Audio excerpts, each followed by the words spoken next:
శ్రీ గురుభ్యో నమః.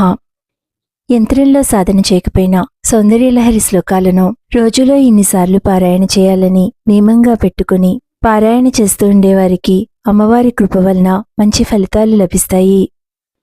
ఇప్పుడు చెప్పుకోబోతున్న సౌందర్యలహరి శ్లోకాన్ని ప్రతిరోజు 108 సార్లు పారాయణ చేస్తూ ఉండడం వల్ల మీకున్న ఎటువంటి సమస్యలైనా సులభంగా పరిష్కరించబడతాయి. అమ్మవారి కృప వలన సమస్య ఎంత జటిలమైనా దానికి పరిష్కార మార్గం లభిస్తుంది. నిజానికి అన్ని సమస్యలను తీర్చే పరమౌషధం అమ్మవారి నామమే. అమ్మ నామాన్ని పఠిస్తే, అమ్మ శ్లోకాన్ని పఠిస్తే ప్రపంచంలో దేనినైనా ఆకర్షించగలుగుతారు. అనగా కోరుకున్నది ఏదైనా దక్కాలంటే అమ్మవారి యొక్క ఈ శ్లోకాన్ని పఠిస్తే చాలు.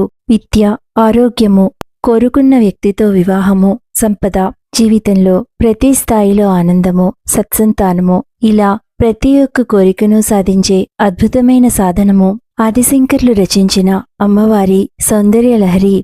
అమ్మవారి సౌందర్యలహరి శ్లోకాలను ప్రతిరోజు పఠిస్తే ఇతరులను ప్రభావితం చేయగల శక్తిని పొందుతారు. అనగా అమ్మవారి ఈ శ్లోకాన్ని పఠిస్తూ ఉండేవారికి ఇంటిలో, కార్యాలయంలో, ఎక్కడికి వెళ్ళినా ప్రతి ఒక్క చోట మిమ్మల్ని గుర్తించి మీ మాటను గౌరవిస్తారు.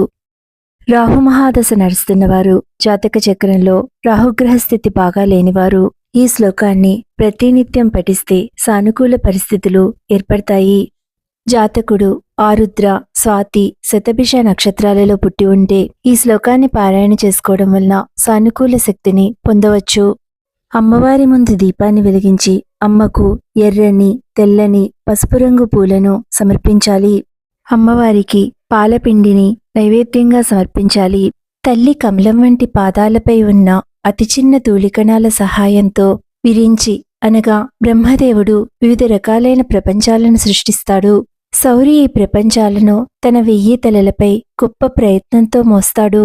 శౌరి అనగా అనంతుడు, మహావిష్ణువు మంచంలా ఉపయోగించే 1000 తలల పాము. హరుడు ఆ ధూళిని పొడిచేసి తన శరీరం మొత్తానికి పూసుకుంటాడు. పరమ పవిత్రమైన సౌందర్యలహరిలోని 2వ శ్లోకాన్ని ఇప్పుడు తెలుసుకోండి.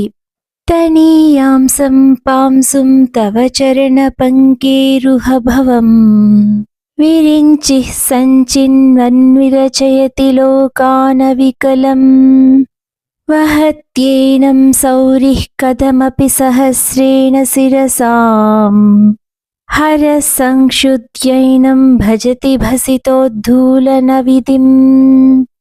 శుభమస్తు.